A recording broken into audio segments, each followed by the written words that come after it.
On va reprendre du coup, on va continuer, on va poursuivre toujours sur l'enseignement du vêtement. Il y a beaucoup de choses à dire, hein, sur les vêtements. Les vêtements, comme on l'avait vu dans l'épisode précédent, ce n'est pas seulement une apparence. Hein. Les vêtements signifient beaucoup de choses à la lumière de la parole. Bien que aujourd'hui tout le monde s'habille, hein, mais le Seigneur, lui, il se concentre pas sur les apparences, il se concentre sur de certains vêtements. Certaines personnes aussi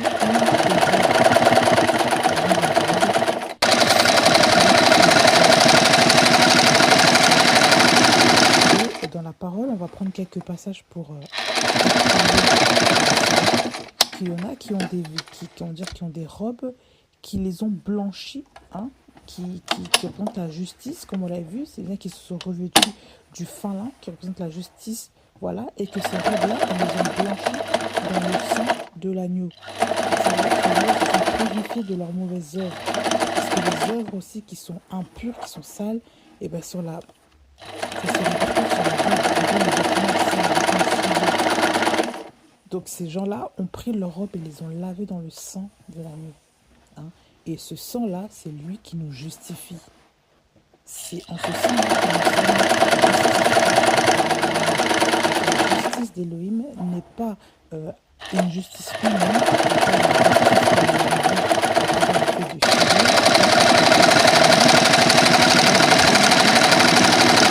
les œuvres soi-disant caritatives se montrent une particulière, une forme de manière de parler des versets. Non, la vraie justice là, c'est à travers le sang de Yehoshua, le sang de l'agneau qui a payé le prix à la croix. Et c'est dans ce sang-là que nous sommes justifiés. C'est à travers ce sang-là que Elohim nous accepte. Quand nous ne vivons pas si nous ne vivons pas dans la crainte d'Elohim, si nous n'avons pas une vie de sanctification si nous ne marchons pas dans ses préceptes, dans sa droiture, nous ne sommes pas déclarés justes. Bah oui, ça ne veut pas dire que tu t'appelles chrétien, que tu es forcément une personne juste. Le péché. Celui qui est né d'en haut fait les œuvres du Père.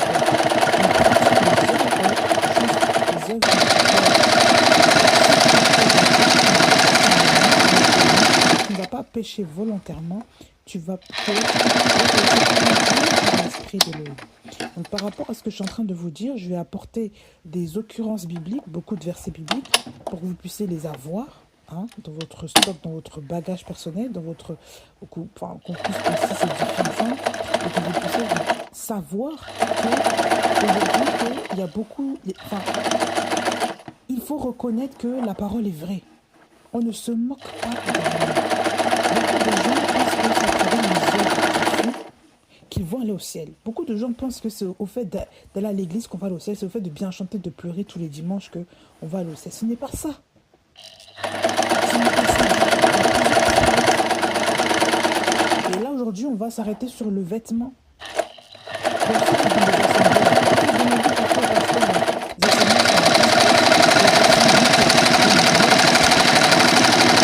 Les enseignements sur la justice. Qu'est-ce que la justice? Quand Elohim parle de la justice, il parle de qui? Il parle de quoi? Parce que la justice, il y a des fondements, il y a des principes bibliques. Il y a la justice selon ce monde-là. Aujourd'hui, il y a de la justice.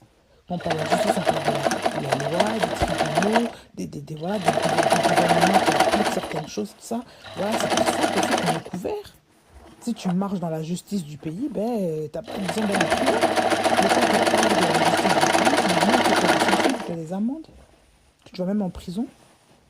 Plein de choses comme ça. Donc, il faut voir ces prérequis-là. Donc, on va déjà prendre un passage.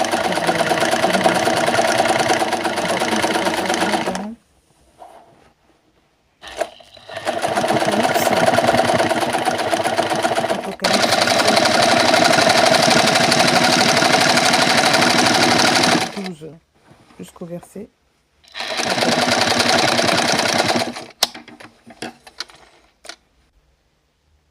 Ou alors à partir du verset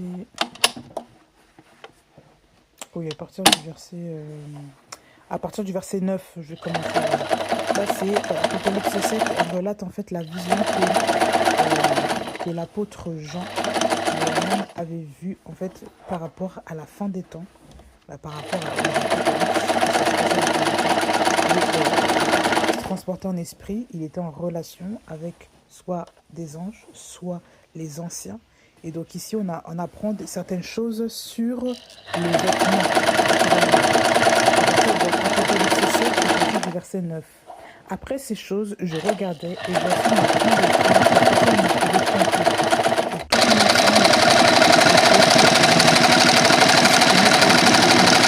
et devant l'agneau, vêtu de longues robes blanches avec des palmes dans leurs mains.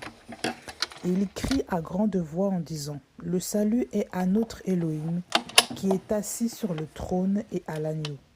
Et tous les anges se tenaient debout autour du trône, et des anciens, et des 4 êtres vivants. Et ils tombèrent devant le trône sur leurs faces, et adorèrent Elohim, en disant, Amen, la louange, la gloire et la sagesse, l'honneur, la puissance et la force soient à notre Elohim, pour les âges des âges. Amen. Et l'un des anciens prit la parole et me dit, ceux qui sont vêtus de longues robes blanches, et je lui dis, Seigneur, tu le sais. Et il me dit, ce sont ceux qui viennent de la grande tribulation.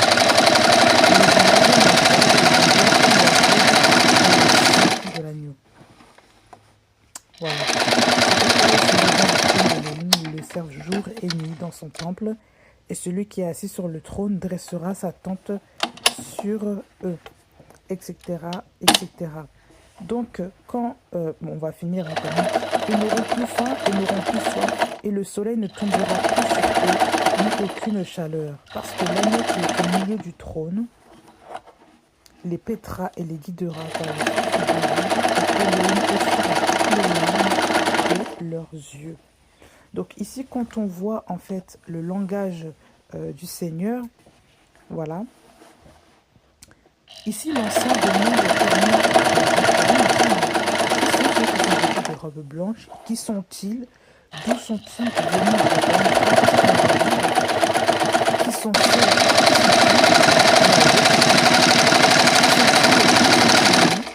ceux qui sont vêtus en robe blanche? Ce sont ceux qui viennent de la grande tribulation. Qu'ils ont lavé leurs robes et ont blanchi leurs robes dans le sang de l'agneau. Donc ici, on apprend une chose, c'est que ceux qui sortent de la grande tribulation, ceux qui ont été vainqueurs de cette grande tribulation qui va finir à la fin, si Dieu le permet, on va faire un enseignement dessus, mais pour l'instant, je pense que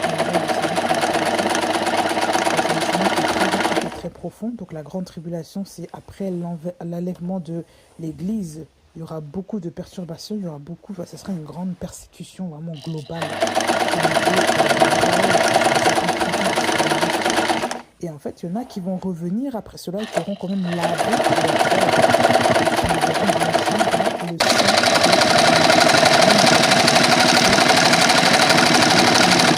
l'agneau immolé, l'agneau qui ôte le péché. Dans son sang, eh bien, c'est la pureté. Donc on vous explique ici que le sang de Yeshua, qui est la nouvelle alliance aussi, c'est la pureté, parce qu'il blanchit. Un liquide qui blanchit une robe, c'est un liquide qui est forcément qui a besoin de propriété pour assainir, pour blanchir un vêtement. Donc ces gens-là qui avaient des robes qui étaient souillées à travers le péché, ils les ont blanchies dans le sang de l'agneau. Et on comprend que ces gens-là étaient peut-être rétrogrades, pécheurs, ils ne marchent pas dans la vérité.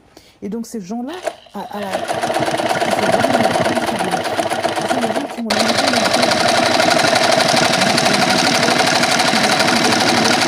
devant l'agneau, ils avaient des longues robes blanches. Donc ces gens-là ont été justifiés par le sang de l'agneau. Voilà. Et on va prendre justement un passage qui nous parle de la justification par le sang de l'agneau. Regardons ensemble. Pierre, chapitre 1, versets 17 et 18.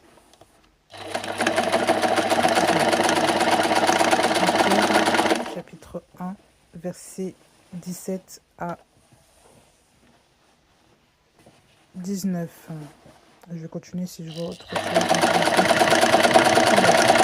Si vous invoquez le Père qui juge de façon impartiale selon l'œuvre de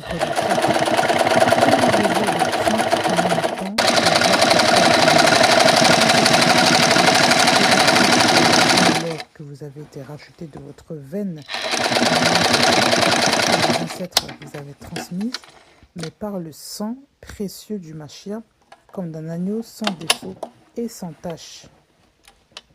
Voilà. Donc écoutez bien, je relis encore. Et si vous invoquez le Père, qui juge de façon impartiale, donc selon l'œuvre de chacun, conduisez-vous avec crainte pendant le temps de votre pèlerinage, sachant que ce n'est pas par des choses corruptibles, comme l'argent ou l'or, que vous avez été rachetés de votre vaine manière de vivre, que vos ancêtres vous ont transmise, mais c'est par le sang précieux du Machia, comme d'un agneau sans défaut et sans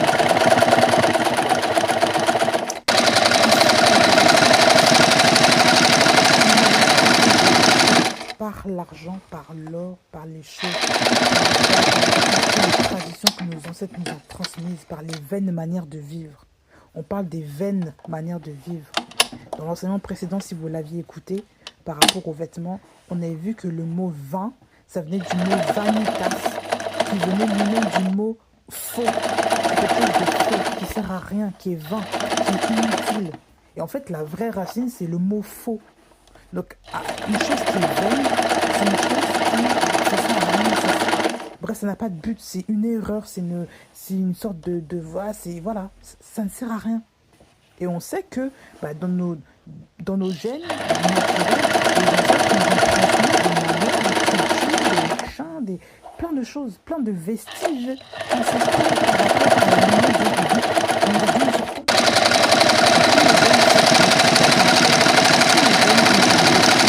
Ève, tous. Et après, selon les cultures, c'est ça. Mais on a tous hérité de nos ancêtres naturellement des gènes, des manières de vivre, des manières qui sont inutiles et que le Seigneur ne prend pas compte de ça. C'est pas ça qui nous rend juste. Vous voyez ce que je veux dire? Il y en a par exemple qui ont des attributs physiques qui se disent que c'est pour ça qu'on craint Dieu. On a une grosse barbe, donc c'est ce que Dieu veut. Mais ceux qui n'ont pas de barbe, comment font-ils? Nous, on a la bonne couleur. On est le peuple choisi de Dieu parce que nos ancêtres étaient comme ça. C'était eux qui ont été choisis. Donc nous, on a la bonne couleur. Les autres sont destinés à l'enfer parce qu'ils n'ont pas la bonne couleur. Voilà pourquoi il y a tellement de racisme. Voilà pourquoi il y a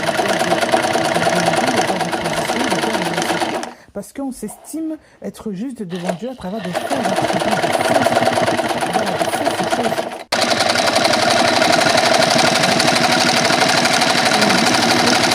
On est petit ou grand de taille. On est justifié parce qu'on est une belle personne. Et que Dieu nous agrée. Forcément, comme on est beau, voilà, Dieu nous agrée. Et encore, il dit que ici, ce n'est pas par des choses corruptibles comme l'argent ou l'or qu'on a été racheté. Bah oui, c'est pas par des choses corruptibles. En fait, c'est pas par l'argent qu'on a été racheté par le Seigneur, c'est pas par l'or. Non, on ne vient pas au Seigneur parce qu'on a de l'argent. On ne vient pas au Seigneur parce qu'on a de l'argent, parce qu'on a de l'or. On ne vient pas au Seigneur pour ça. Il y a des gens qui se réclament du Seigneur et qui brandissent leur sac, qui brandissent leurs vêtements, qui brandissent leurs montres de luxe, qui brandissent leur maison, qui se disent Dieu m'a fait grâce, c'est pour ça que je viens à lui. Mais c'est pas ça. Ça n'a rien à voir.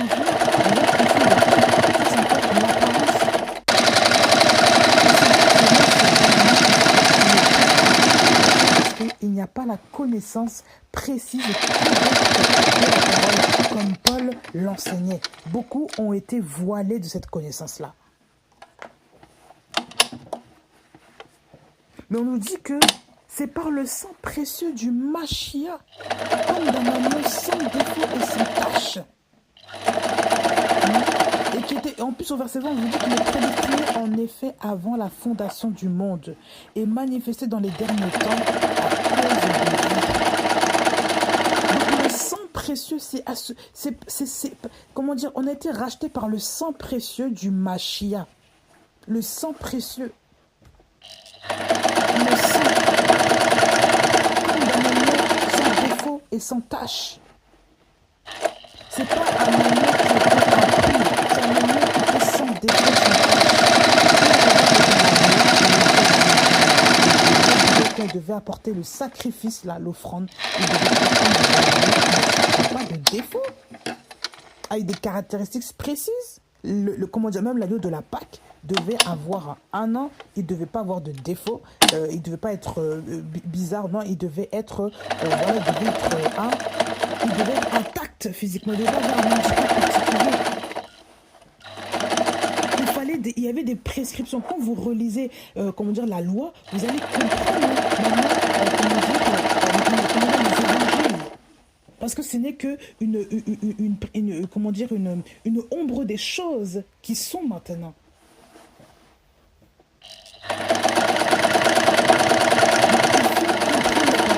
Maintenant, ils vont commencer à faire des choses physiques, commencer à reprendre de l'amour.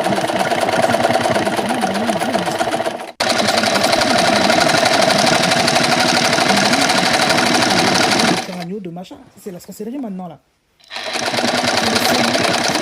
Qui est qui est l'agneau pascal, qui est l'agneau immolé pour nous, qui a donné son sang pour nous, et nous vivons à travers son sang. Nous avons été rachetés à travers ce sang, à travers le sang précieux du Mashiach. Donc on ne peut plus vivre de manière indigne comme le monde vit. C'est pas possible. On vous dit que c'est ce sang précieux là, le sang est précieux. Et on l'a vu dans les Apocalypses. Pourquoi il est précieux? Parce qu'il blanchit. Ça veut dire qu'il ramène... Voici l'agneau qui ôte le péché du monde. Quand il l'avait vu, il a dit, voici l'agneau qui ôte le péché du monde. Le sang de l'agneau ôte le péché. Il enlève les taches, les choses qui ne vont pas. Il nous purifie. Parce que nous sommes dans son sang, nous sommes purifiés. Ah bah oui, mais beaucoup de gens, ça, ont oublié, c'est pas ça. Ils ont oublié, c'est pas ça. Et beaucoup de gens ne sont pas convertis, voilà pourquoi ils vivent encore dans le péché. Et ils pensent que comme ils s'appellent chrétiens, ça veut dire que donc toi qui pratiques le péché, toi qui as une vie bizarre, ce n'est pas normal. Il faut se le dire. Ça, c'est pas logique tout ça là. Bah oui.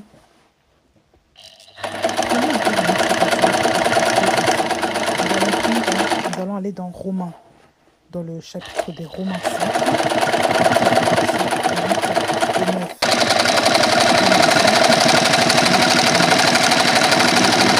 Ces versets, il faut s'en rappeler du moins. Inscrire dans votre téléphone, mais ça vous permet toujours vous rappeler à vous les véritables chrétiens d'où vous sortez réellement. Voilà. Donc Romains 5, versets 8 et 9. Mais Elohim montre son amour envers nous, puisque alors que nous étions encore des pécheurs, Mashiach est mort en notre faveur. À bien plus forte raison donc, étant maintenant justifiés par son sang, serons-nous sauvés de la colère. On vous dit que Mashiach est mort en notre faveur. Donc, à travers sa mort, il a libéré quoi? Il a libéré le sang. Il a libéré le sang. Et dans ce sang-là qu'il a libéré, eh bien, on voit que ce sang-là, qui est précieux, nous a sauvés de la colère.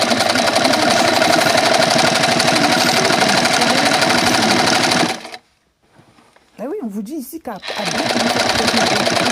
maintenant justifiés par son sang, serons-nous sauvés de la colère par son moyen? Ça veut dire qu'avant, là où nous étions coupables, la justification, c'est l'acte de justice. D'accord? Quand nous ne sommes pas justifiés, par exemple, c'est comme si nous étions encore condamnés coupables. Il n'y a pas pas la sentence de, comment dire, comment dire, pour nous dédouaner des choses. Dans l'image d'un tribunal, il y aura toujours quelqu'un qui sera justifié et l'autre qui sera condamné, n'est-ce pas? L'autre est justifié parce qu'il a été sous la justice, l'autre est condamné, pourquoi? Parce qu'il est hors la loi. Nous savons que la véritable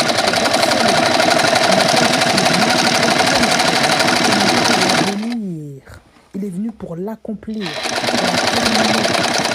parce qu'il est l'accomplissement des choses. Il est le premier et le dernier, il est le commencement et la fin. D'accord? Par rapport à la loi. Donc, les gens qui... En fait, beaucoup même de peuples juifs n'ont pas compris que Jésus-Christ est l'aboutissement de la loi. Voilà pourquoi il a donné le sacrifice ultime, le sacrifice, comment dire, ultime. C'était comment dire, c'était lié à la déchargé de toutes ces pratiques maintenant de judaïque, tout ça pour voilà comment dire, pour être proche vers le Père. C'est lui maintenant le sacrifice par excellence. Des versets comme ça. Le Seigneur est là.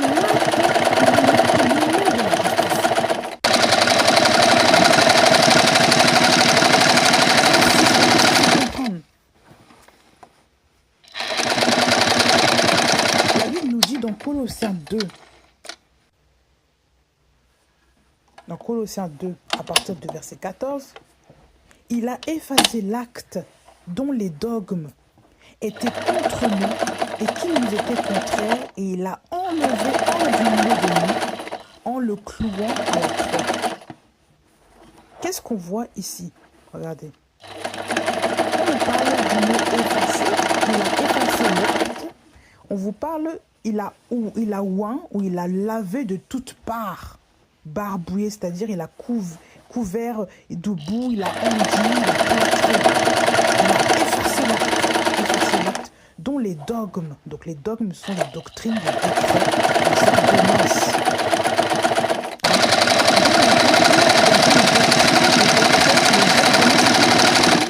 Et qui nous étaient contraires, et il a enlevé, ça veut dire il a fait déplacer d'un endroit, il a levé, il a soulevé, voilà, hors du milieu de nous en le clouant à la croix.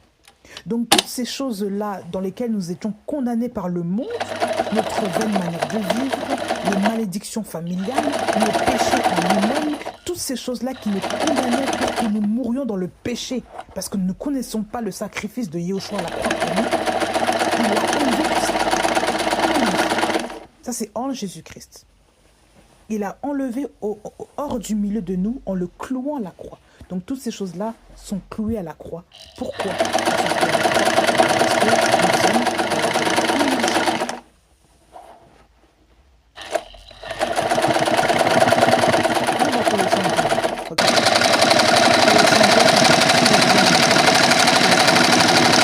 je reviens toujours un peu en arrière. Colossiens 2 à partir du verset 11.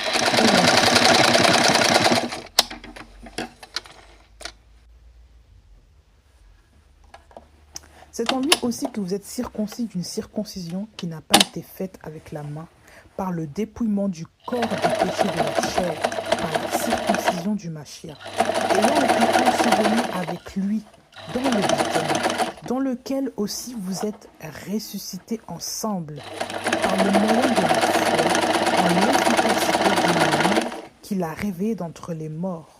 Et vous, étant morts dans les fautes et dans l'incirconcision de votre chair, il vous a vivifié ensemble avec lui, nous ayant pardonné toutes nos fautes. Lorsque nous sommes vivifiés avec Yahushua, c'est là que nous sommes pardonnés de toutes nos fautes.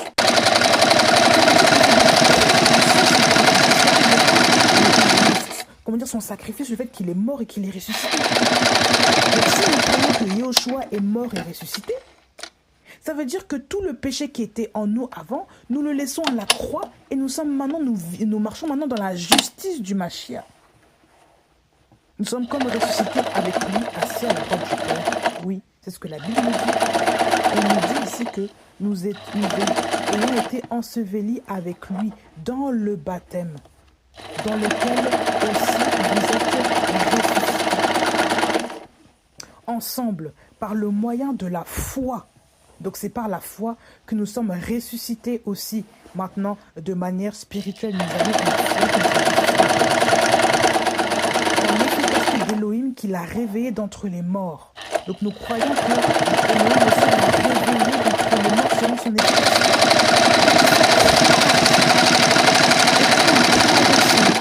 Et bien nous appliquons aussi les actes de la foi. Parce que la foi sans les œuvres est morte.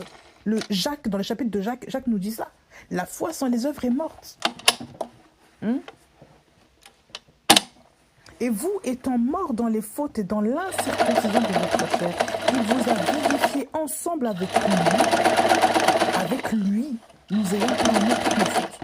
Donc, sans Jésus, nous ne sommes pas justifiés. Sans Jésus, nous ne sommes pas pardonnés de nos fautes. Sans lui. Donc, il faut d'abord comprendre le sacrifice du Mashiach. C'est en son sang que nous sommes purifiés, justifiés, lavés de nos fautes.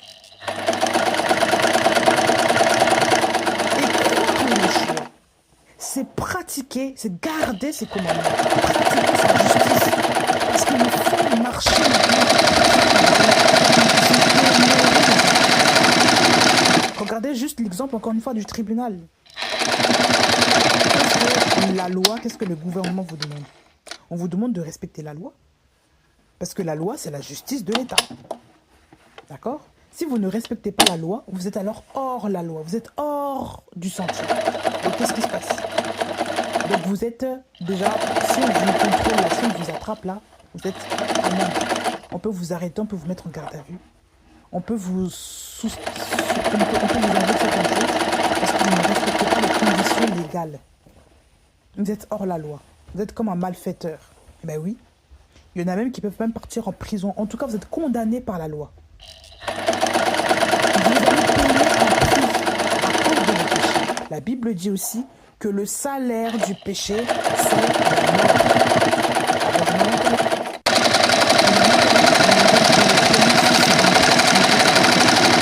Romains 6, 23. Car le salaire du péché, c'est la mort. C'est la vie éternelle par Yahushua Mashiach, notre Seigneur. C'est toujours en Yahushua Mashiach, c'est toujours avec Yahushua Mashiach. Ce n'est pas sans Yahushua Mashiach. Et comment est-ce qu'on peut savoir qu'une personne est en Yahushua Mashiach? Eh bien, les œuvres qu'on le manifestent. Parce que le Fils ne peut imiter que les œuvres qu'il voit au Père. Jésus-Christ lui-même l'a dit. Je fais les œuvres de mon Père. Mais vous aussi, vous accomplissez en parlant des autres, des pharisiens et autres. Vous voulez aussi accomplir les désirs de votre Père. Qui n'était pas Elohim, qui était Satan. Donc ceux qui manifestent les œuvres du Père sont les enfants d'Elohim. C'est ceux qui manifestent la justice d'Elohim, qui ont compris à la croix du Mashiach. Mais certains qui marchent quand même dans le désert, qui sont un pied dehors, ils n'ont rien compris. Ça ne veut pas dire, encore une fois, que tu vas à l'assemblée, que tu écoutes les prédications, que tu pries, machin, que tu es justifié. Il y a une vie à suivre. Il y a une trame de vie à suivre. Il faut croire. Il y a beaucoup de gens qui ne comprennent pas cela. Voilà pourquoi ils sont encore dans la bassesse.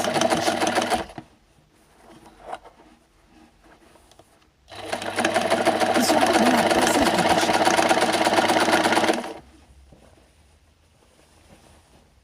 Ils ne comprennent pas encore, ils n'ont pas compris le sacrifice du Mashiach. Ben oui, ils n'ont pas compris.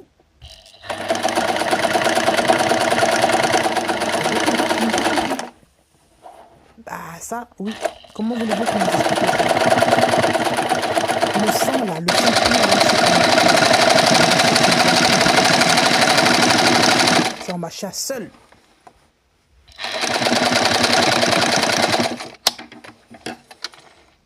Ben oui. Regardez encore. Romains 5, premier. Étant justifiés à partir de la foi, nous avons la paix avec Elohim par le moyen de notre Seigneur Yahushua. Vous voyez que par le moyen de notre Seigneur Yahushua. Yahushua est le lien entre Elohim et les hommes. Donc ce n'est pas le pasteur qui est le lien entre eux. Elohim et toi. C'est Yehoshua Mashiach. C'est Yehoshua Mashiach, il est où? Il est dans sa parole. Yehoshua Mashiach est Elohim. D'accord? Donc comment dire, le seul moyen par lequel tu peux accéder au ciel, c'est le Mashiach.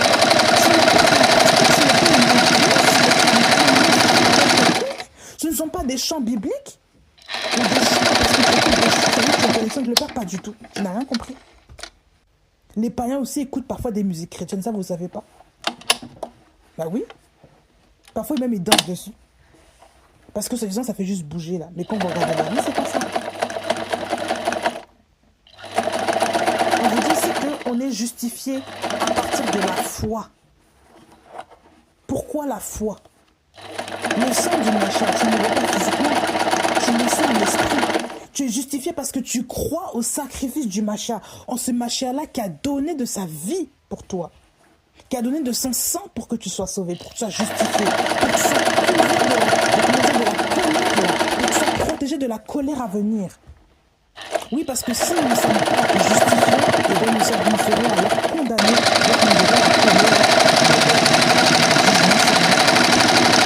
En gros, qu'est-ce que c'est? Dans un tribunal, il y a deux personnes qui n'ont pas été justifiées, il y a l'autre qui est condamné.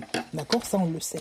Si maintenant l'autre est hors la loi, qu'est-ce qui va se passer? Eh bien, les forces de l'ordre, les policiers et autres vont devoir juger cette personne-là. La personne-là sera jugée. Elle aura le jugement, maintenant la sentence. Donc c'est comme si elle met colère sur lui. Parce qu'il n'est pas épargné de ses fautes. Tandis que l'autre sera épargné, sera couvert de repartir en ligne. Parce qu'il a accompli la justice, parce qu'il est innocent face à la justice. Il a respecté la loi.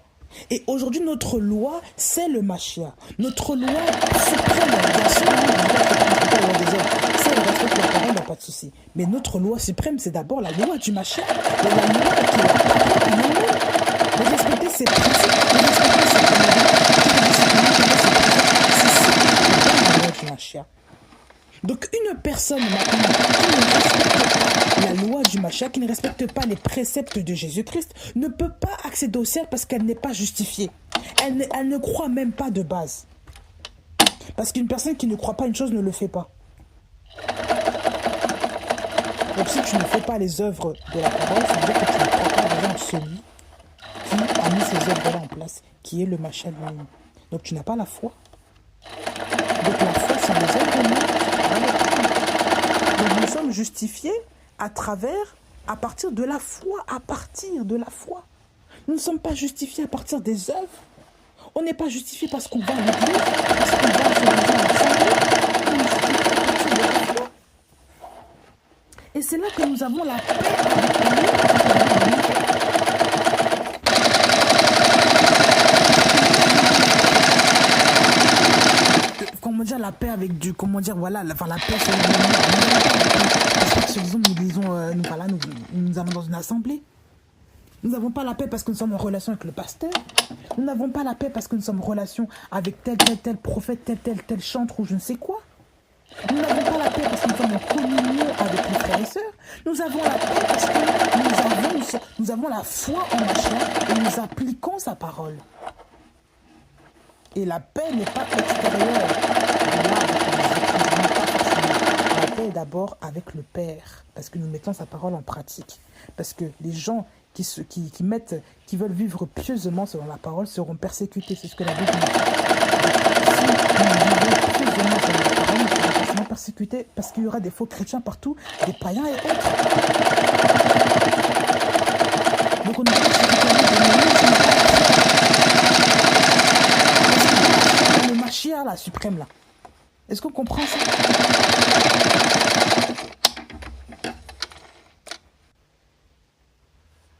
Bah oui, c'est ça.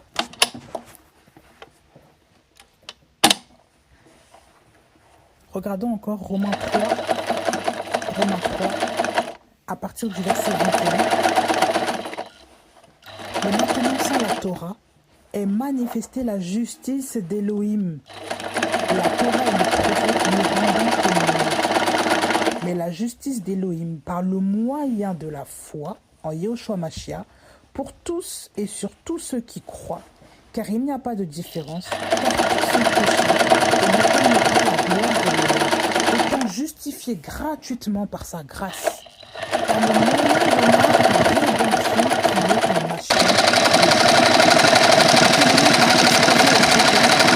est en propitiation au moyen de la foi par son sang, de la démonstration de la justice, parce qu'il n'avait pas été tenu compte des péchés commis antérieurement. Et là, je vais m'arrêter ici. Donc ici, on comprend une chose, c'est que le Seigneur nous a donné son Fils unique comme don, comme cadeau, pour que nous soyons justifiés. Et c'est dans la foi que nous sommes justifiés. Par son sang, au moyen de la foi, par son sang, pour la démonstration de la justice, au verset 25, on vous dit, hein, Elohim a exposé au regard pour être la propitiation. Ça vient du grec ilastérion, qui signifie ce qui est expié, ce qui est propice ou le don qui a propice. Ça veut dire ce qui est agréable, la faveur. C'était notre victime propitiatoire. C'est sur lui que le jugement est tombé pour que nous soyons sauvés. Voilà. Donc c'est au moyen de la foi par son sang que nous marchons dans cette justice-là. On vous dit bien, hein, tous ont péché et n'atteignent pas la gloire d'Elohim. Tous. Et nous sommes justifiés gratuitement par sa grâce, par le moyen de la rédemption qui est en Yeshua Mashiach. Donc il faut comprendre une chose, c'est que ce moyen de la rédemption qui est en Yeshua Mashiach, c'est son sang. C'est dans son sang que nous avons la rédemption. C'est quoi? La rédemption, c'est la délivrance par le paiement d'un prix. C'est la délivrance par le paiement d'un prix de sa vie, donnant son sang. D'accord?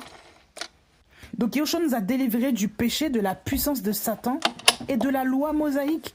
Il nous a délivrés de tous les préceptes là de l'agneau qu'il fallait couper, des machins, à chaque fois le sacrifice. Il nous a délivrés de tout ça, de toute cette lourdeur de fardeau. Parce qu'il est arrivé, il a accompli toutes choses. Il nous a délivrés du péché. Donc maintenant quand nous marchons, comme il vit en nous, comme son sang coule sur nous continuellement, à nous, donc quand nous marchons dans sa parole, nous ne sommes plus condamnés. Nous ne sommes plus coupables, ça et là, d'aller en enfer. Mais les païens, eux, ceux qui ne connaissent pas les choses, ceux qui ne pratiquent pas sa parole, sont encore sous la coupe du jugement, là, la coupe de la colère, là. C'est comme Noé avec ses enfants. 8 personnes, dont lui-même, sont rentrées dans l'arche. Cette arche. Cette arche-là qui est aussi l'image aussi de Yeshua, de la protection, de la rédemption. Voilà. Et le monde entier était sous le jugement. Et il y a eu un temps où quand l'arche fut finie de construite, c'est là que maintenant Yahweh ferma les portes de l'arche derrière Noé et sa famille, derrière les 7 personnes, et Noé lui-même qui était le 8e là. Et tout le reste du monde,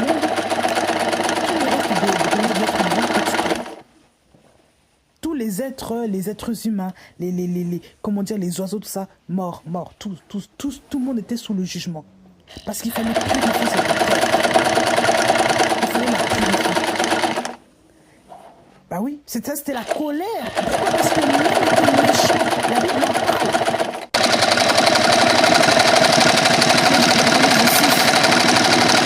Si c'est bien ce que je me vois là. Toute la structure de sa pensée était mauvaise. Il pensait le mal en tout temps. Donc il ne pratiquait plus la justice d'Élohim. Or on vous dit que Noé était un homme juste et intègre en son temps.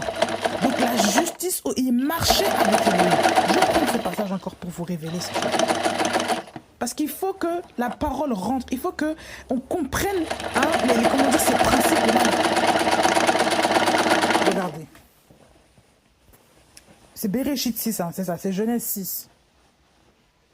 Or, Or, il arriva quand les êtres humains commencèrent à se multiplier sur les faces du sol et qu'ils eurent engendré des filles, que les fils d'Élohim, voyant que les filles des êtres humains étaient belles, ils en prirent pour femmes parmi toutes celles qu'ils choisirent.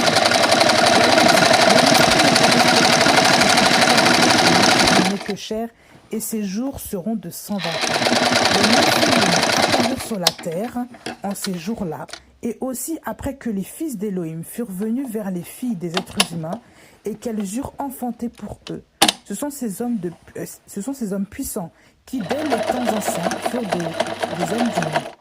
Yahweh vit que la méchanceté de l'être humain était très grande sur la terre, et que toute la structure des pensées de son cœur n'était que mal tous les jours. Yahweh se repentit d'avoir fait l'être humain sur la terre, et il fut affligé en son cœur. Yahweh dit, j'effacerai l'être humain que j'ai créé des faces du sol depuis l'être humain jusqu'aux reptiles et même jusqu'aux oiseaux des cieux, car je me repens de les avoir faits. Mais Noah trouva grâce aux yeux de Noah. Un homme juste et intègre en son temps. Noah marchait avec Élohim.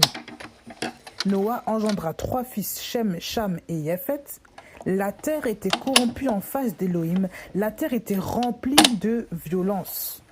Et regardez la suite. Élohim regarda la terre, et voici qu'elle était corrompue, car toute chair avait corrompu sa voie sur la terre.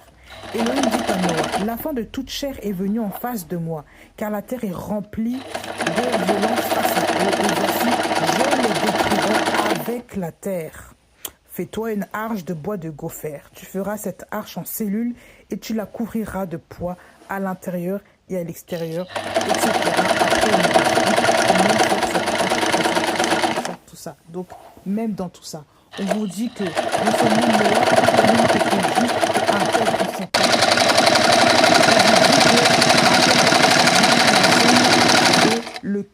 leur cœur était mauvais.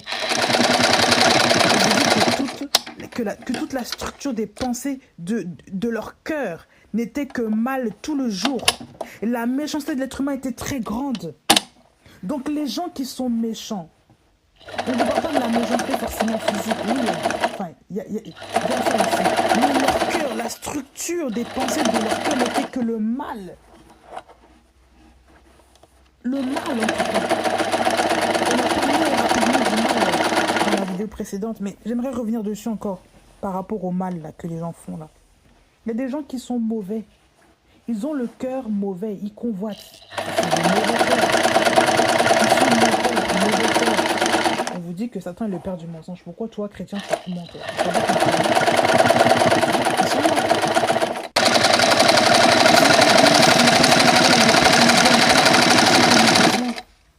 Ils n'accordent pas, ils ne partagent pas.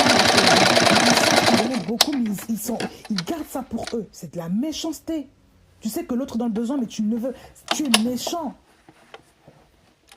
Ah oui. Ils trompent les autres. Quel que soit le moyen, ils sont faux. Ils font croire aux gens qui sont quelqu'un, mais derrière, ce sont des gens qui font du mal aux autres. Ils font du mal à leurs compagnons. Ils créent des divisions, ils créent des sectes, ils créent des groupes, des partis ça et là pour semer la zizanie entre les gens. Ils sont méchants. Ils tuent les autres. Abus de confiance, abus sexuel, abus en tout genre.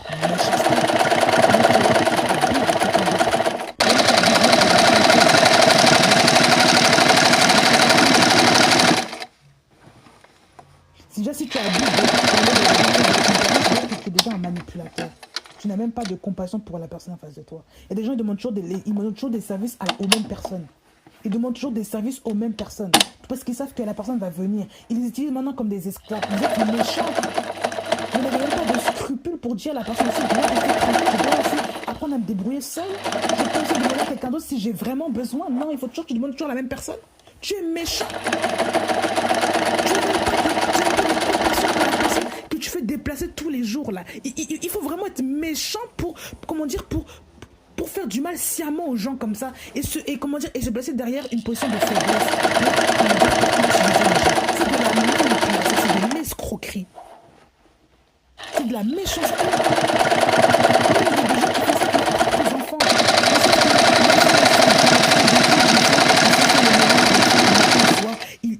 Il rejette la responsabilité maintenant. C'est l'enfant qui s'occupe de toute la famille. Toi, tu fais quoi? Toi, en tant que parent, tu fais quoi? Tu es manipulateur, tu es méchant. Ah bah oui, tu es méchant. Tu empêches ton enfant de te marier. Méchanceté. Tu empêches ta fille de te marier avec l'homme qu'elle aime alors que l'homme n'a rien, il craint Dieu. Méchanceté. Parce que toi, tu veux l'argent, elle ne veut pas donner l'argent pour lui. Tu es méchante. Toi, femme, tu fais ça, oui. Vous n'êtes pas bon. Votre cœur n'est pas normal. Ce n'est pas aux enfants d'amasser pour les parents, mais c'est l'inverse. Mais les gens sont méchants aujourd'hui. Les gens n'ont plus la crainte de Dieu. Les gens n'ont plus facilement la crainte de Dieu. Méchanceté.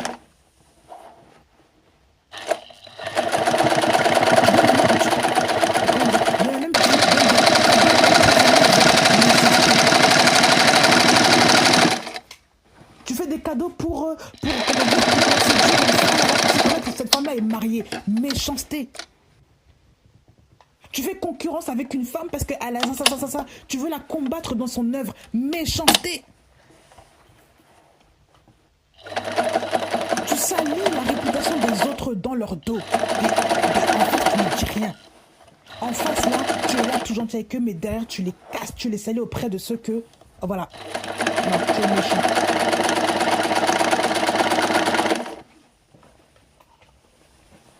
Tu es méchant. Tu t'habilles là dans le but de séduire les gens, dans le but de te faire voir la méchanceté aussi. Les œuvres là de la parole des femmes vertueuses, c'est pas ça. Hein. Les œuvres des femmes vertueuses, c'est pas les habits, tout ça, c'est pas. Il faut rester sobre, il faut rester de côté parfois. Il faut rester sobre. La sobriété, c'est aussi le fait de se cacher. Il y a des gens, ils pensent que la sobriété, c'est le fait d'avoir une apparence calme, d'être belle. Ils n'ont rien compris. Ça, c'est la séduction. Ça, c'est la sirène des eaux, ça. Hein? La méchanceté. La méchanceté n'est pas le fait d'être méchant sciemment. Il y a les méchants là qui font des coups de crasse. Ce n'est pas que ça. La méchanceté, c'est dans plein de domaines. Quand tu m'appelles un truc de méchant, tu t'appelles méchant. Moqueur ou méchant. Tu fais des complots pour faire tomber quelqu'un, tu es méchant. Tu fais des complots sur les gens pour faire ensuite le gossip là-bas. Tu rapportes tout. Tu es méchant.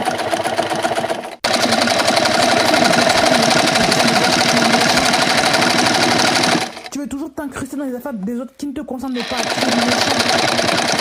Ben oui. La Bible se dit aussi qu'il faut savoir s'occuper de ses propres affaires. Que chacun s'occupe de ses affaires. Oui, c'est un verset biblique. Vous ne voulez pas entendre ça? Vous êtes méchants, vous tous là, qui vous mêlez sur les affaires des autres et entendre des histoires pour casser du sucre, pour en faire ensuite du gossip. Vous étalez la vie des gens en public. Vous êtes méchants. On ne fait pas ce genre de choses-là quand on s'appelle enfant du Seigneur. On préserve aussi la vie des gens. Si quelqu'un va se confier à toi, pourquoi tu vas commencer à raconter la vie des autres comme ça? Mais tu n'es pas normal. Donc ton but c'était de détruire la personne à travers la langue. Donc tu es un fils du serpent. Tu es méchant.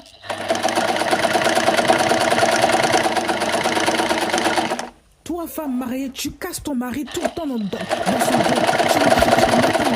Tu es méchante.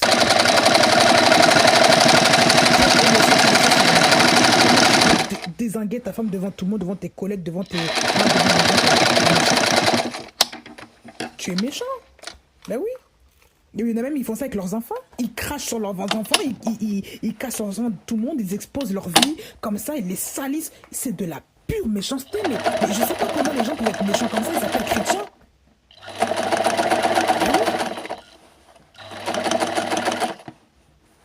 Moi, j'avais un problème avec ça, hein, avec une personne de ma famille.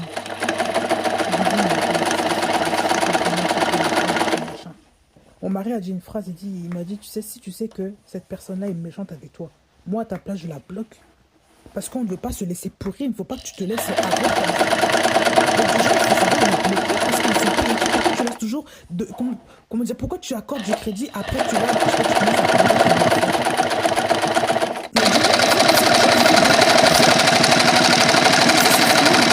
à ton propre sang, le sang le plus proche, tu bloques.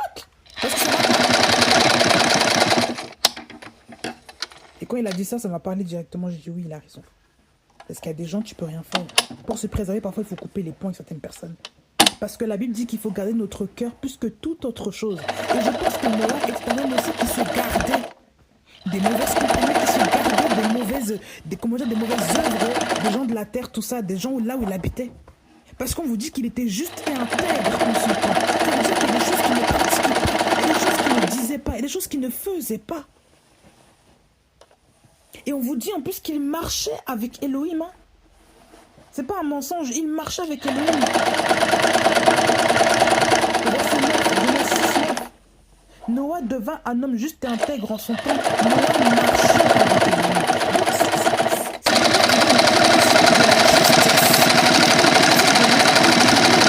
Donc que Elohim lui avait enseigné.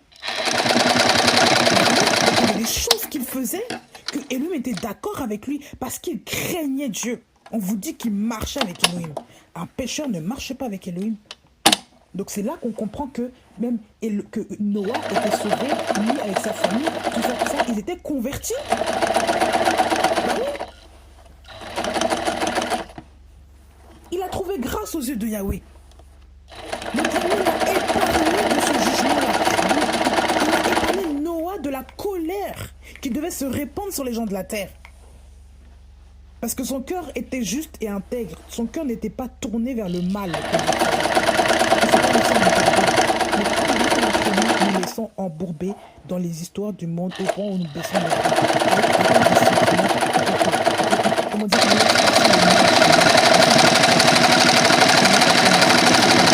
cette relation, cette amitié. Donc, machin,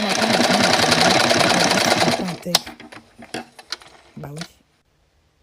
Parce que être juste et intègre, ce n'est pas que le fait de faire les choses bien de l'enseignant, c'est aussi le fait de savoir avec qui marcher.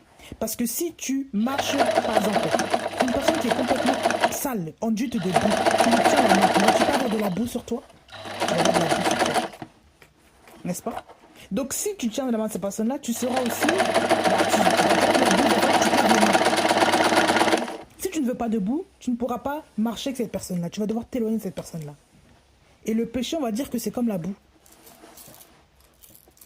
C'est comme les excréments. Une personne qui a un excrément là, elle marche à côté de toi. Est-ce que tu peux marcher à côté de toi?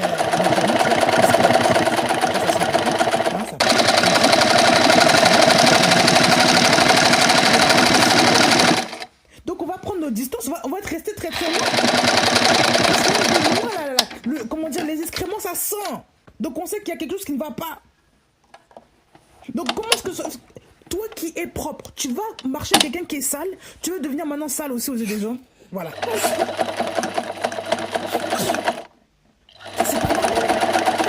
Il faut être intègre. Il faut être intègre.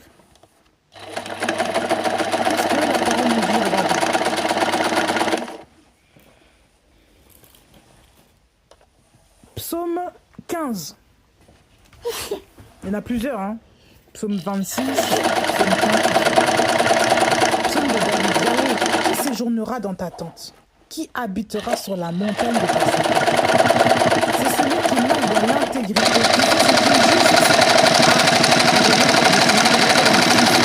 et qui dit la vérité telle qu'elle est dans son cœur. Qui ne calomnie pas avec sa langue. Qui ne fait pas de mal à son ami, qui n'élève pas d'insultes contre son prochain, qui rejette ce qui est méprisable à ses yeux, qui honore ceux qui craignent Yahweh, et qui, ayant juré à son détriment, ne change pas, qui ne prête pas son argent à intérêt et n'accepte pas de pot de vin contre l'innocent. Celui qui fait ces choses ne sera jamais éprouvé. Encore, ça c'est le psaume 15. Hein? Il faut noter si vous voulez relire. Psaume 1er. Heureux l'homme qui ne marche pas selon le conseil des méchants, qui ne s'arrête pas sur la voie des pécheurs, et qui ne nos cœurs. Oui, s'il prend plaisir dans la Torah de Yahweh, il me dit que ça va être un ruisseau d'eau qui donnera son fruit en son temps, et dont le feu ne se fera pas, et tout ce qu'il fera réussira. Il n'en est pas ainsi des méchants, mais plutôt comme la balle que le vent chasse au loin. C'est pourquoi les méchants ne se lèveront pas au jugement, ni les pécheurs dans l'assemblée des justes. Car Yahweh connaît la voie des justes, mais la voie des méchants périra. On vous parle toujours de la justice et de la méchanceté. Dans les proverbes, c'est la même chose. On ne parle quasiment que de ça. Celui qui est méchant et celui qui est juste.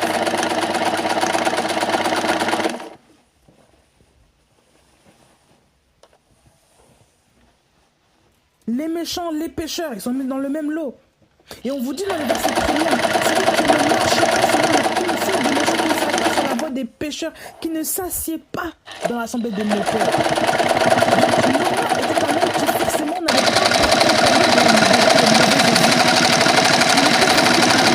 entier. Il était resté juste devant son Parce que celui qui marche avec les gens de mauvaise vie, bah forcément, il aura le même jugement qu'eux. C'est comme s'il il cautionne.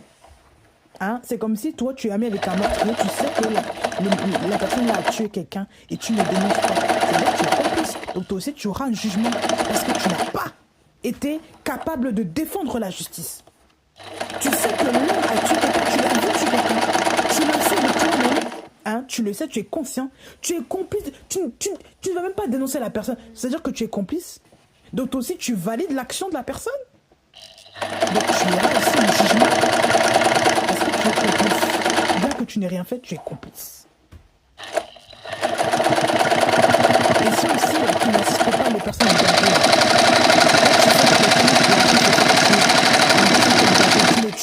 tu ne parles pas, tu te tais. Tu ne parles pas, tu ne dénonces pas une chose que la personne fait, tu n'avertis pas l'autre. Tu ne vas même pas protéger la personne qui est en danger là auprès de la police, rien du tout. Tu es aussi complice, toi aussi tu auras un jugement parce que tu vois les choses, tu ne parles pas. Donc ça, c'est pas normal.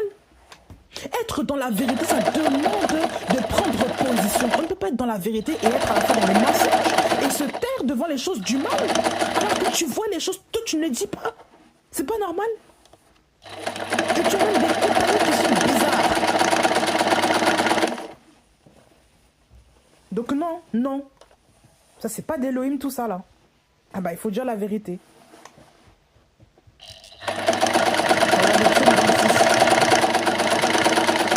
Verset 1er de David. Yahweh, rends-moi justice, car je marche de mon intégrité.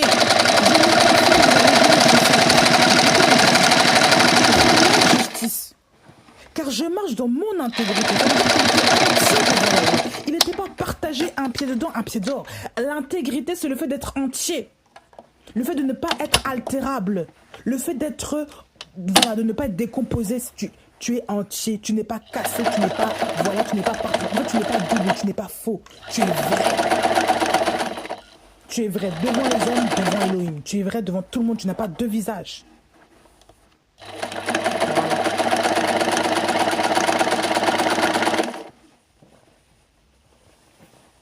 Je me confie en Yahweh, je ne chancelle pas.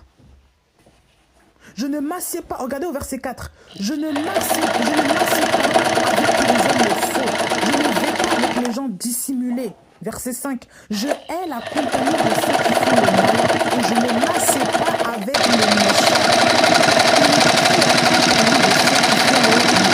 Il ne s'assoit pas avec les méchants. Avec cette personne-là qui ment, qui critique les autres, qui crache sur les autres, qui fait le mal en tout genre. Tu t'assois avec ce genre de personnes et tu te dis craindre Elohim, il y a un problème. Oui. Parce que cette personne-là, on vous dit que les mauvaises compagnies corrompent les bonnes mœurs. On n'a pas dit que les bonnes mœurs amènent les bonnes compagnies à la bonté. Non, on a dit que les mauvaises compagnies corrompent les bonnes mœurs. Ça veut dire qu'elles détruisent les bonnes mœurs que tu avais, elles vont les détruire. Donc si tu es une mauvaise personne qui est là toujours, eh ben, elle t'amène toujours dans les calomnies. Elle qui calomnie, elle t'amène dans les calomnies, elle t'amène dans les critiques, elle t'amène dans les murmures, dans les tout ça. Tu es toujours avec une copine qui s'habille bizarrement, tu finis par t'habiller comme elle aussi. Donc,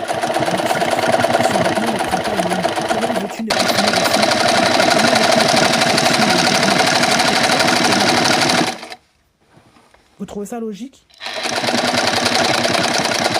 Même encore dans le cadre des assemblées. Vous savez qu'un pasteur qui fait le mal, vous ne dites rien, vous ne reprenez pas ce pasteur, vous marchez, vous mangez et puis en fait vous faites comme si de rien n'était. Et vous continuez à dire que moi je ne mets pas, ça c'est le pasteur, ça c'est le... Tu sais que le pasteur là, il ment, il triche, il fait des choses qui sont impies là-bas. Et tu te mélanges quand même avec lui. Tu ne penses pas que tu vas aussi condamner de la même manière que lui? Quand on vous parle de la séparation dans la Bible, quand vous parlez du fait de se sanctifier, c'est ça, c'est parce que les gens qui sont sales, ils sont salis du péché.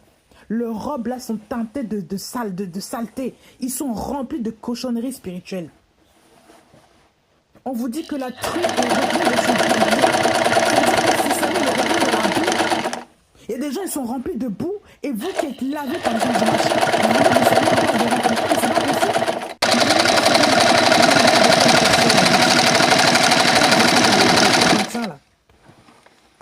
on peut même pas personne. David l'a dit ici. Je ne m'assois pas avec les hommes fous. Je ne vais pas avec les gens qui sont dissimulés, les gens qui sont bizarres, qui sont un jour oui, un jour non, qui sont partagés, qui sont faux, qui sont pas fiables. Je hais la compagnie de ceux qui font le mal. Je ne m'assois pas avec les méchants. Bah oui.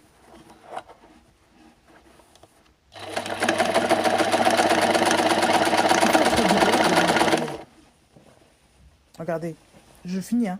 Je lave mes paumes dans l'innocence et je fais le tour de ton autel, Yahweh. Je lave mes paumes dans l'innocence. Innocent devant Yahweh.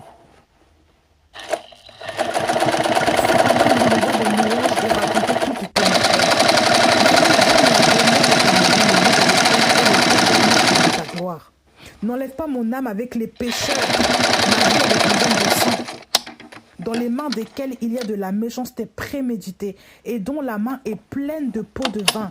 Mais moi, je marche dans mon intégrité. Délivre-moi et aie pitié de moi.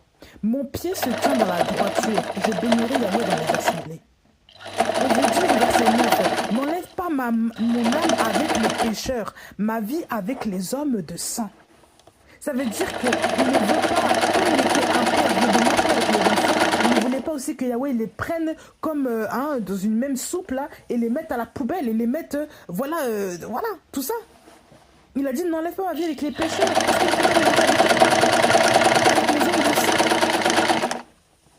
Et on vous dit que ces méchants là, leur main est pleine de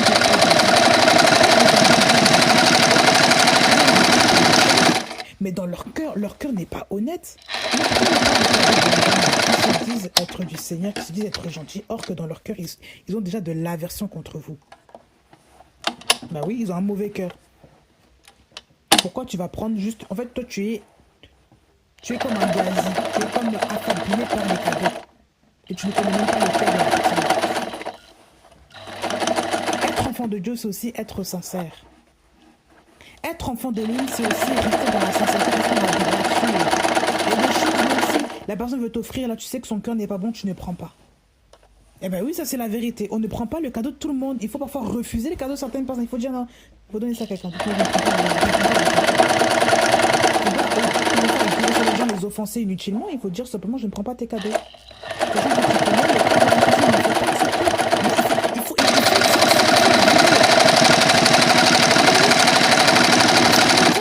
Que les gens vont commencer à t'avoir, vont commencer à t'attendre, charnellement, ils vont commencer à vouloir t'avoir, tu vas commencer à te corrompre parce que tu as préféré, être accepté. En fait, c'est comme si tu as laissé un accès à la personne pour t'avoir, pour te séduire, à travers les cadeaux, les machins, tout ça. Mais non, il n'y a pas de choses comme ça là. Les méchants aiment donner des pots de vin pour se disant montrer qu'ils sont bien. Alors que ça, c'est l'apparence. Ils sont méchants. On ne peut pas accepter le cadeau de ces personnes-là. Il faut rejeter le cadeau de ces personnes-là. Autant même si c'est de l'argent, autant que tu galères dans la misère que de prendre un seul de parce que ces gens-là vont toujours t'avoir, ils vont dire, tu vois, hein, si j'étais pas là, tu vois, tu sais très bien.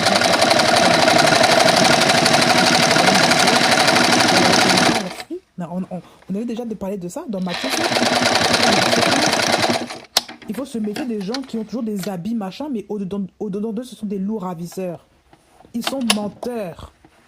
Ils ne vous disent pas la vérité. En vrai, ils ne vous aiment pas. Ils font les choses juste pour laver leur corps. Comment dire, juste pour montrer aux gens qui sont gentils, qui sont bienveillants. Or, en vérité, ils ne vous aiment pas. Et ça, même dans la propre famille, ça peut arriver. Des gens qui ne vous aiment pas. Il faut pas se mettre ça, en fait. Parce qu'il y en a plein qui sont comme ça. Il y en a plein. Et souvent, on ne s'en rend pas compte. Il y en a plein qui sont comme ça, on s'en rend pas compte.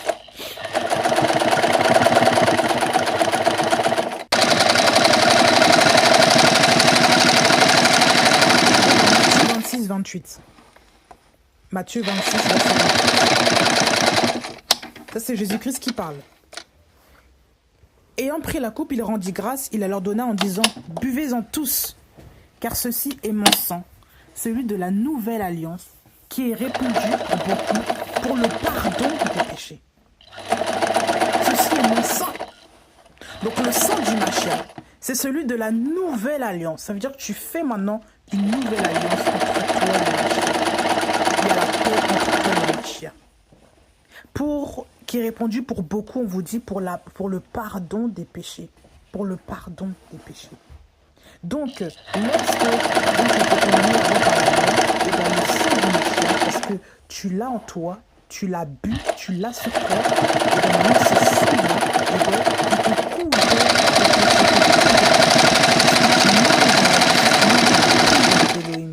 Voilà. Donc,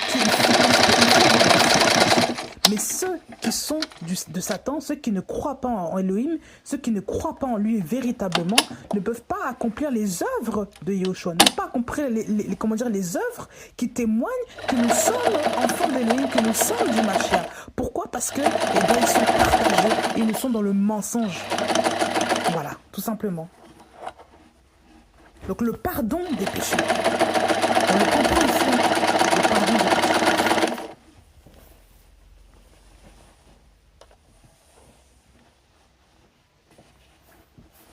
Regardez. Hébreux 9.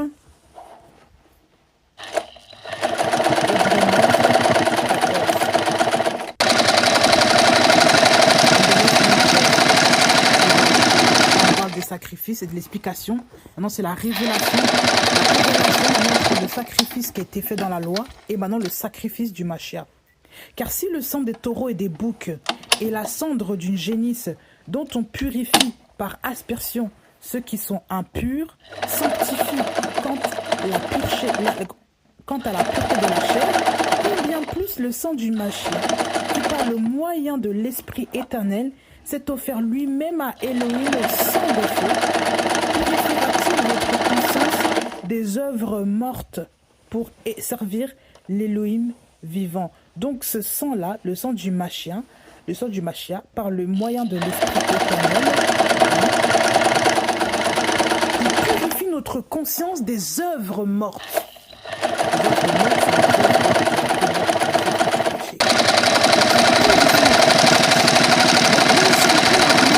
Salis dans notre conscience par le péché, parce que nous marchons dans la justice. Ça, c'est quelque chose qu'il faut vraiment comprendre là. Il faut vraiment comprendre ça. Le sang de l'alliance, là, c'est le pardon des péchés. C'est la rémission aussi des fautes. Hein, tout ça, il faut vraiment saisir cela. 1 Jean 1,7, je crois qu'on l'avait déjà lu. Mais si nous marchons dans la lumière, comme il est lui-même dans la lumière, nous sommes mutuellement en communion. Et le sang de Yeshua, son Fils, nous purifie. Ce sang-là nous purifie. D'où les robes blanches qui sont aussi lavées. Donc on ne peut pas demeurer dans le péché et se dire être lavé, justifié par le sang de Yeshua. Ça c'est vraiment un problème.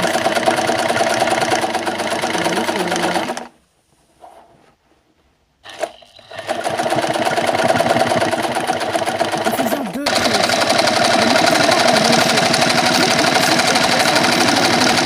Vous avez été rapprochés par le sang du Mashiach. Nous qui étions autrefois éloignés, nous sommes maintenant rapprochés par le sang du Mashiach. Voilà, c'est le sang du Mashiach qui nous rapproche du Père, qui nous rapproche de lui. Ça veut dire aussi qu'il y a, en fait, on marche avec Elohim aussi. Il y a une communion. Parce que le péché, en fait, faisait qu'on était très loin de Elohim. C'est comme nous expliquer l'image d'une personne qui est souillée par les excréments, qui a plein d'excréments sur elle au cas de la boue. Le Seigneur ne voulait pas, il était loin de nous parce que nous sentions le péché, nous sentions comment dire, la puanteur du péché.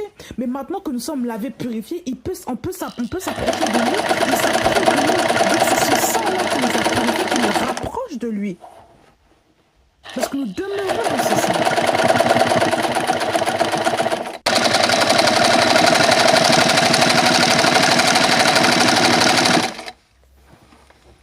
Et donc il faut déjà sentir ça. Je vais finir avec un passage dans le chapitre de Jean 1.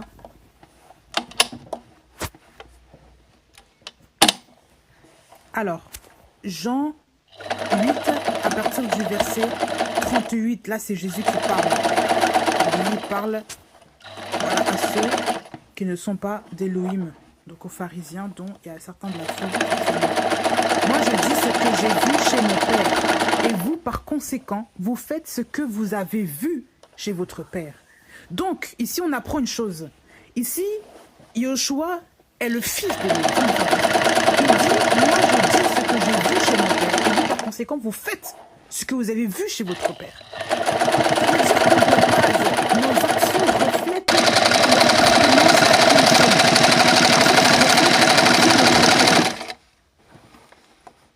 nos œuvres. Si tu accomplis les actes de la justice d'Élohim, nous savons que tu descends d'Élohim.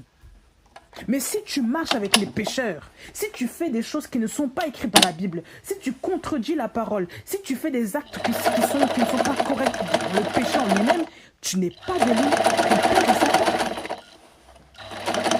Ben oui. Regardez même au verset 41. Vous faites les œuvres de votre Père. Alors ils lui dirent, nous ne sommes pas nés d'une relation sexuelle illicite, nous avons un seul Père, Elohim. Yoshua leur dit, si Elohim était votre Père, vous m'aimeriez, car c'est d'Elohim que je suis sorti et que je viens. Car je ne suis pas venu de moi-même, mais c'est lui qui m'a envoyé. En raison de quoi ne comprenez-vous pas mon langage?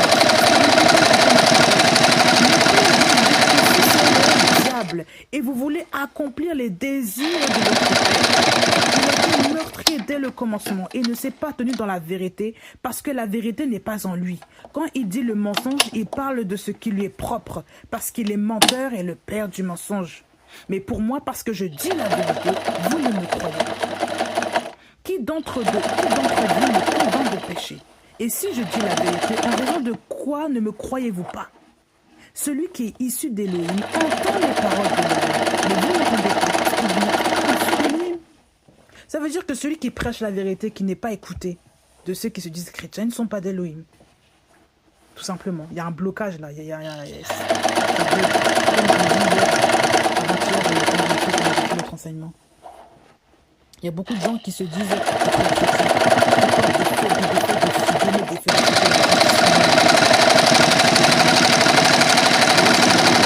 on parle de la véritable parole, la lumière là. Et ben tu les vois, ils brûlent dans tous les sens. Hein? Pourquoi? Parce que les feuilles de figuier, quand à la lumière du soleil, elles dégagent une sève qui est corrosive pour la peau humaine, pour les humains. Donc si tu la touches, tu peux avoir des brûlures, ça peut te... En fait, c'est grave. Tu peux avoir des lésions graves. Donc ces gens-là, pareil, c'est normal que quand vous leur dites la véritable parole, ils refusent, ils s'excitent, ils s'énervent, ils crient. Parce que vous les dérangez. C'est la parole qui les consume. La parole fait apparaître leur fausse justice. Parce qu'en vérité, ils sont nus. Parce que lorsque les premiers hommes ont péché, ils étaient nus. Ils se sont couverts de feuilles de figuier. Ce n'est pas la justice d'Élohim, ça. Ça, c'est la justice de l'homme. Ils ont mis des fausses choses. Ils ont pris des gens qui mettent des fausses, comment dire, ils prennent des pour des enfants de Dieu. Quand vous leur amenez la véritable parole, quand vous dénoncez les œuvres des ténèbres, quand vous leur dites les choses clairement là, ils n'apprécient pas. Pourquoi? Parce qu'en vérité, ils sont nus. Ils ont mis des feuilles de figuier sur eux. Ils sont dans le péché. Ils ont une vie de péché. Parce que quiconque entend la parole d'Élohim, celui qui est issu d'Élohim, aime Yoshua, aime celui qui prêche la parole d'Élohim et ne peut pas être contre la parole d'Élohim. Donc c'est là qu'on voit qu'il y a des gens qui sont clairement des menteurs, qui sont des manipulateurs, qui veulent vous faire croire que vous êtes des gens, comment dire, soi-disant, qui sont demeurés, alors que c'est eux qui sont dans le péché. Donc ils ne vont pas accepter que vous leur parlez de la parole. Ils vont vous parce que vous leur dites des choses qui leur rappellent leur propre nature. Ils se cachent derrière des versets.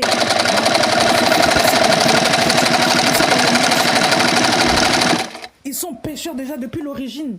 Ils sont pécheurs depuis l'origine. Ils sont tombés il y a longtemps. Mais comme maintenant la parole vient pour exposer leur truc là, ils veulent pas, ils commencent à vous insulter, ils vous crient, ils vous envoient des trucs sur la figure, tout ça. Ils vous attaquent même dans des songes parce que voilà, vous voyez que maintenant c'est des gens qui sont pécheurs, qui veulent pas qu'ils soient contre vous. C'est normal. La parole là, ils ne sont pas d'Élohim, ils ne sont pas issus d'Élohim. Ça veut dire qu'ils n'ont pas Élohim pour père. Donc ils ne peuvent pas être couverts par le sang du Mashiach. Et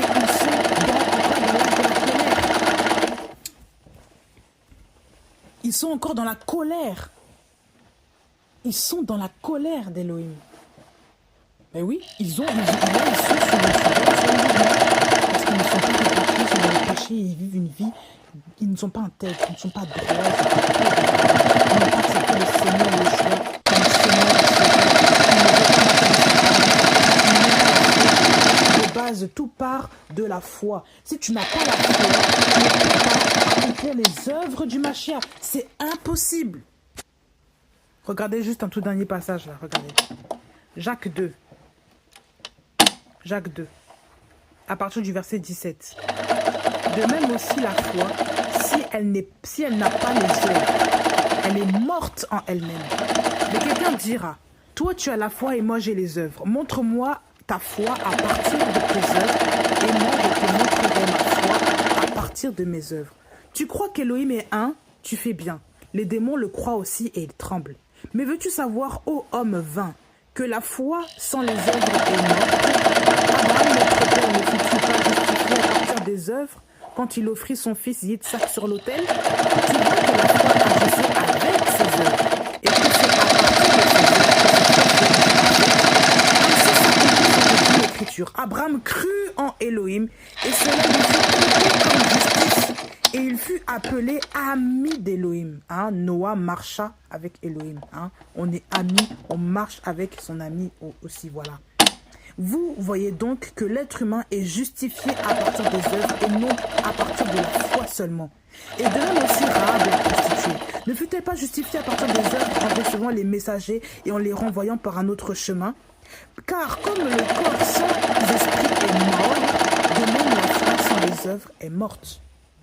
Ah, on parle d'une belle image ici. Comme le corps sans esprit est mort. Le corps sans esprit est mort. La foi aussi, sans les œuvres, c'est l'esprit. La foi là, c'est que le corps, c'est une image ici. Comment dire, c'est qu'il a juste à poser les images.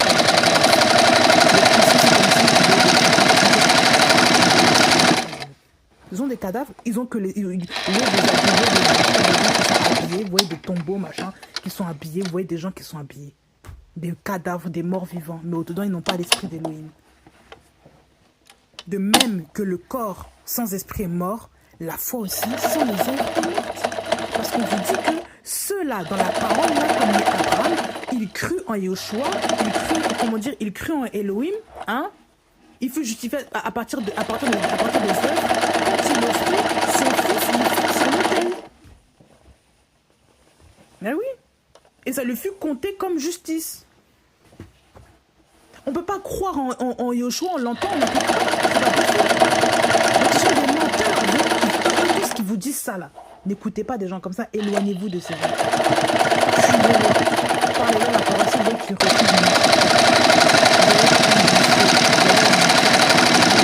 si vous continuez à avoir des compagnies comme ça, vous allez vous perdre. Que de marcher avec des gens et voilà, aller en enfer parce que soi-disant, bref, on voulait garder une relation, on voulait garder une complicité, une amitié, on voulait pas casser une relation de 10 ans. Mais qu'est-ce que c'est 10 ans à côté d'une éternité? Honnêtement. Donc remettons-nous en question. Donc par rapport aux vêtements, voilà. Nos vêtements sont propres dans le sang du Mashiach. Nous sommes lavés parce que nous marchons on a mis notre vie en règle devant le Mashiach. C'est ça avant tout. Ce sont les œuvres aussi, hein. Donc la foi sans les œuvres, elle est morte. Donc si vous dites que vous avez la foi en Mashiach, vous avez la foi dans le sacrifice, vous savez que le Mashiach, parce que ceux qui appliquent la parole, ceux qui gardent les commandements de Yeshua, demeurent dans Yeshua et cette la vie éternelle. Relisez Jean 15. Allez voir et allez lire vous-même. Il faut garder ces commandements. C'est par là qu'on voit que nous sommes aussi disciples du Mashiach. D'accord? Il faut garder les commandements du Seigneur. Donc ça, c'est très, très, très important. Alors, on ne peut pas commencer à se jouer il y a vraiment un problème. D'accord?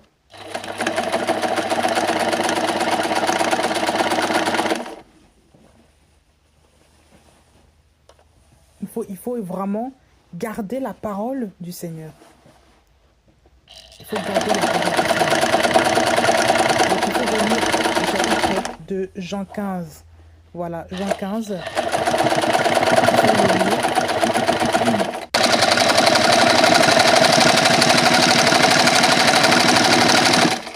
Et regardez encore ces choses. Regardez. Ça, c'est l'esprit qui convainc le monde. Ça, c'est Jésus-Christ qui parle dans Jean 16, à partir du verset 7. Mais moi, je vous dis la vérité, il vous est avantageux que je m'en aille. Car si je ne m'en vais pas, le Paraclétos ne viendra pas à vous. Mais si je m'en vais, je vous l'enverrai. Quand il sera venu, il convaincra le monde au sujet du péché, de la justice et du jugement. Au sujet du péché, en effet, parce qu'il ne croit pas en moi. Au sujet de la justice, parce que je m'en vais à mon Père et que vous ne me voyez plus. Et au sujet du jugement, parce que le chef de ce monde est jugé. Voilà. Le chef de ce monde, c'est qui? C'est Satan. Lui-même, il est jugé. Et donc,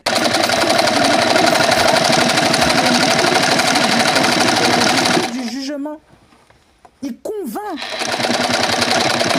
le cœur. Regardez ensuite verset 12. J'ai encore beaucoup de choses à vous dire, mais vous ne pouvez pas les supporter maintenant. Mais quand il viendra, lui, l'esprit de la vérité, il vous guidera dans toute la vérité, car il ne parlera pas de lui-même, mais il parlera de tout ce qu'il aura entendu et il vous annoncera les choses à venir. Il me glorifiera parce qu'il prendra du mien et vous l'annoncera. Voilà, on peut s'arrêter là. Donc ici, on vous dit que l'esprit de la vérité nous guide dans toute la vérité. Donc on ne peut pas être à la fois dans le mensonge, un peu de vérité. Ça, c'est déjà le diable. On est dans toute la vérité quand on est conduit par l'esprit de la vérité qui est le Saint-Esprit. Donc ceux-là qui sont condamnés avec une vie bizarre, ça n'est pas normal. C'est l'esprit qui parle là. Ben oui. Il y a des gens qui sont partis loin, ils sont déjà loin dans le péché, loin dans les saletés spirituelles. Leur robe est souillée. Il faut laver sa robe blanche. Il faut laver sa robe pour qu'elle devienne blanche dans le sang de l'agneau. Le pardon des péchés. Hein? Il faut confesser ses œuvres. Il faut confesser le péché là, à Yahweh là. Il faut se détacher de ça là. Il faut abandonner les œuvres de Satan là. C'est très important ça. Marcher purement, être intègre, être entier, être juste devant Elohim. C'est très important. Nous avons l'exemple dans la parole. Il faut beaucoup s'abreuver de la parole, méditer sa parole et marcher dans sa crainte. Que Dieu vous bénisse, que Dieu vous accompagne, que Dieu vous console et que Dieu vous relève dans le nom du Seigneur Yeshua. Amen.